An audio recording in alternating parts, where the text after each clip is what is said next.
Alrighty guys, it's Ted with Theme Park Fantasy. We're back at you again here to give you a little more information for your trip to Disney. Please remember to like and subscribe. It really helps us keep bringing this information to you. So today we're going to talk about food and how you eat while you're in Disney. Obviously, food in the theme parks is not cheap, so there are some alternatives to try to make this a little more affordable for the family. So first of all, let's talk about variety. There's everything from Italian to seafood to beef, anything you can imagine, and depending on where you go, what resort, the food levels vary by quantity and by price. So first up, value resorts. If you're staying at a value resort, obviously there's a food court, and here in these food courts you can get food pretty much made to order for you. They have everything from Italian meals to sandwiches to salads, pretty much anything you would want. Keep in mind though, these are food courts. While they are less expensive, they do tend to be a little less in quality and portion size, although it's a good alternative for the best, for the late night snack or maybe 1 or 2 meals on your vacation. Now, if you're not staying at a value resort, you certainly are welcome to go to any of these food courts. Some I think are more impressive than others. I've always liked the one over at French Quarter at Riverside. The one at Art of Animation is very good. You can pick and choose. The one at Pop is also a very good one. Pop and Art of Animation are right by the Skyliner, so that makes getting there a lot easier. Now, if you are staying in a moderate resort, your food offerings are a little different here.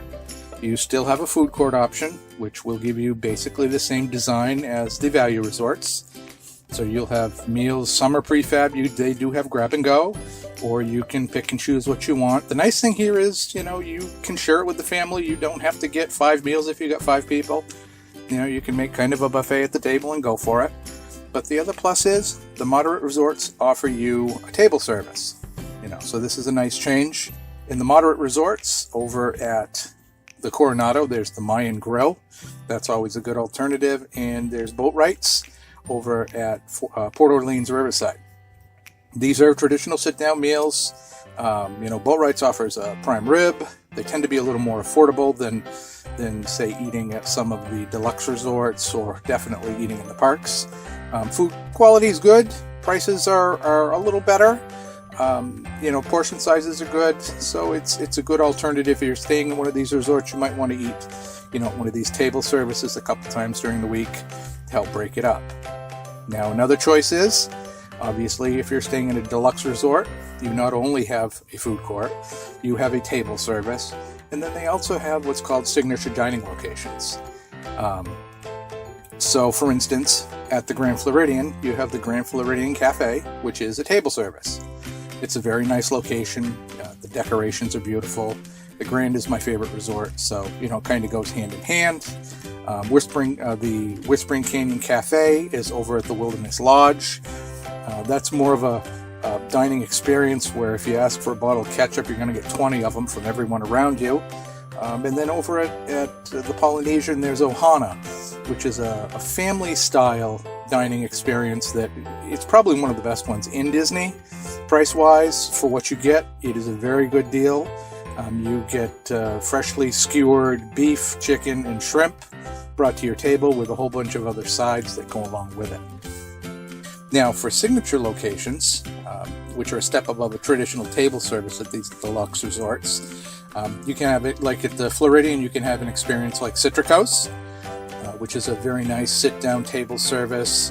Business casual attire is required.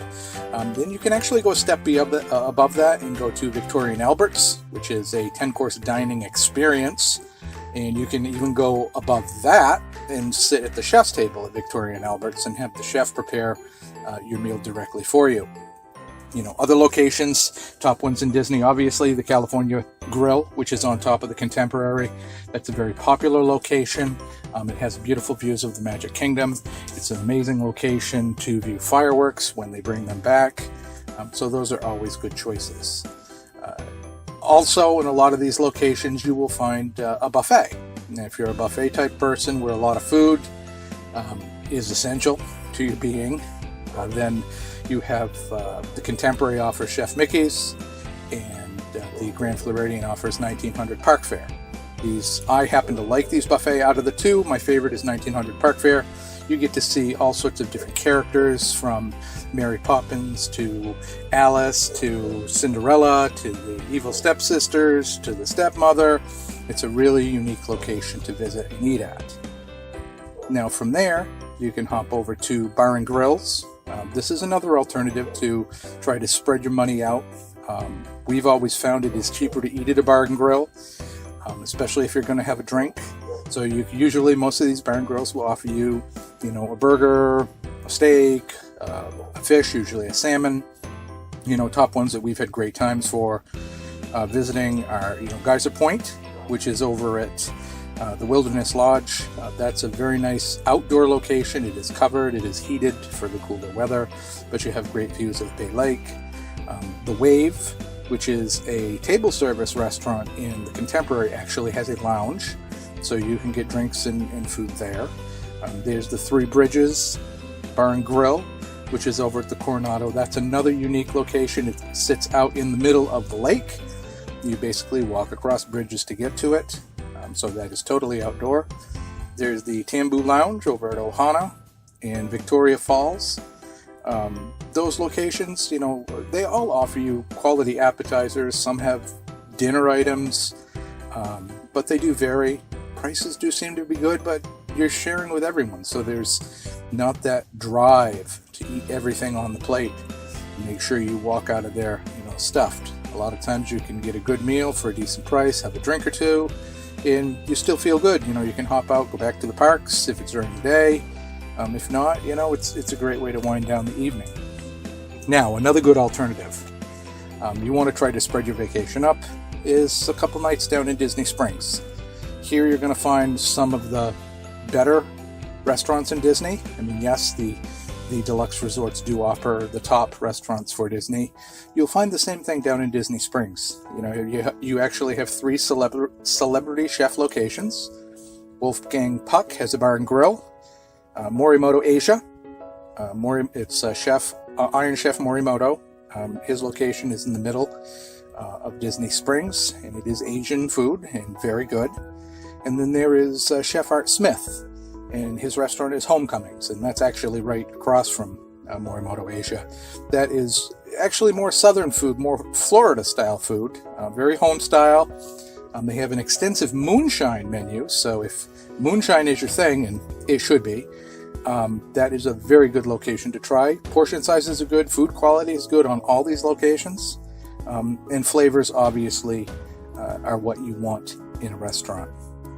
Now, also down in Disney Springs, if you get off the path of the celebrity chef, you can hit, amazing locations that we've had great luck at. For instance, House of Blues. You'll get live entertainment. If you choose, you can eat in the dining room, you can eat in the patio. They have a concert venue. They have a bar location. But the food quality here, it's barbecue. It's amazing. It's very good. We have tried it several times. It's consistent. It's flavorful. It's probably the best barbecue I found on Disney property.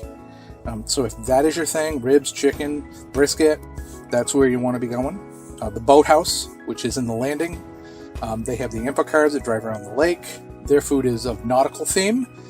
They also are owned or co-owned with a steakhouse up in Chicago. So the beef there is truly amazing. It's not cheap, but it is probably some of the best beef you will find on Disney property. And then there's Raglan Road, which is right in the cluster with Homecomings and Morimoto Asia. This is an Irish restaurant, and it's true Irish food. There are 2 gentlemen who own it, and they split time between Ireland and the United States. They swap back and forth. The menu does change from time to time, but you will find we've had amazing scallops there. We've had, shepherd's pie. We've had, true Irish style meals that are absolutely amazing. And it's one I would always recommend. Now, also in Disney Springs, if you do want to stay, on the lower side of the budget, the bars and bar and grills here are also a great option. Locations like Jock Lindsay's Hangar Bar, they offer appetizers, good appetizers and good drinks. Wine Bar George, They're known for their selection of wines. However, they do have some very impressive meals. Most people don't think of Wine Bar George as a dinner location, but they offer, a huge steak for two to share and a couple other items. It's not an extensive menu, but what is on that menu is truly amazing. Another location is Paradiso 37. A lot of people tend to overlook that restaurant. It is, I would say, Mexican style. Happy hour there is, $5 margaritas. I can't find $5 drinks in Disney that often. The food quality is good. The servers are friendly. There's live music. So that also is another amazing place to visit. And finally, I would say for your last choice, is the parks. You can find some good food in the parks. It is hard. I typically tell people to maybe do their lunch in the parks, or if you're in Magic Kingdom, take a trip over to Cosmic Ray's and grab a chicken burger or a hamburger or a veggie burger just to get you through the day. Your best bet is to eat a good breakfast, eat a light lunch, and then have an amazing dinner at some of these other locations. Those are the ways, to try to keep things a little more affordable on these trips.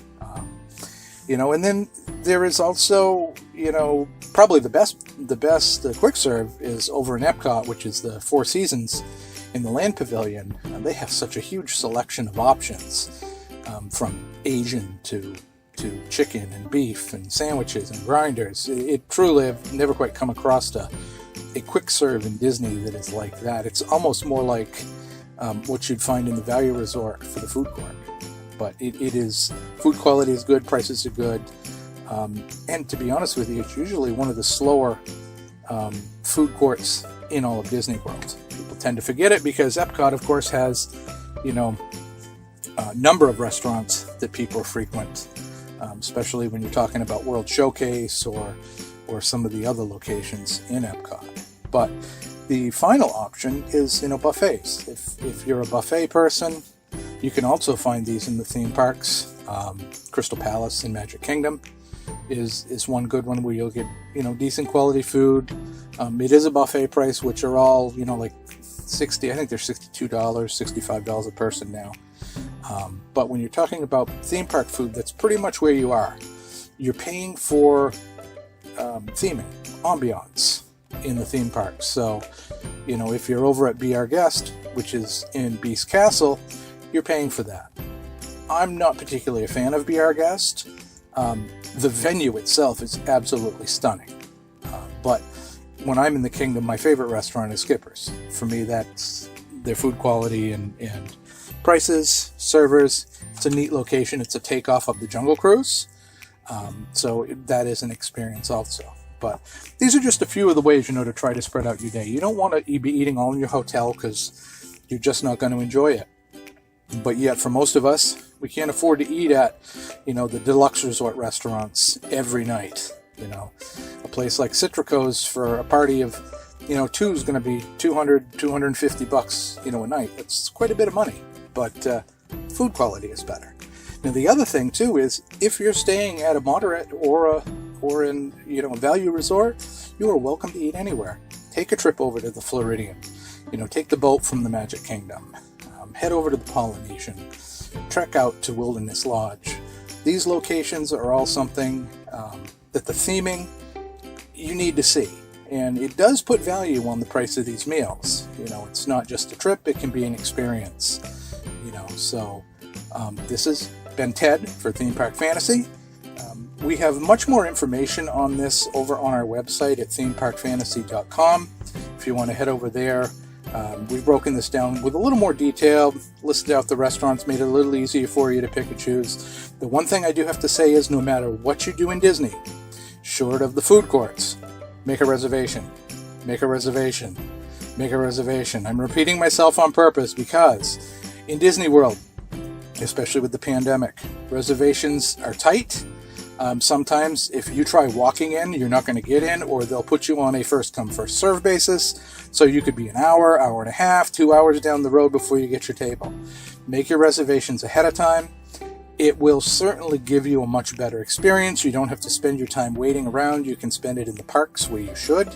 And then you can come back, have a great meal, unwind, and just close off your day the way it should be. But again, this has been Ted for Theme Park Fantasy. Head over to our website at themeparkfantasy.com. Please remember to like and subscribe, hit that button, and we'll be talking to you soon. Thank you.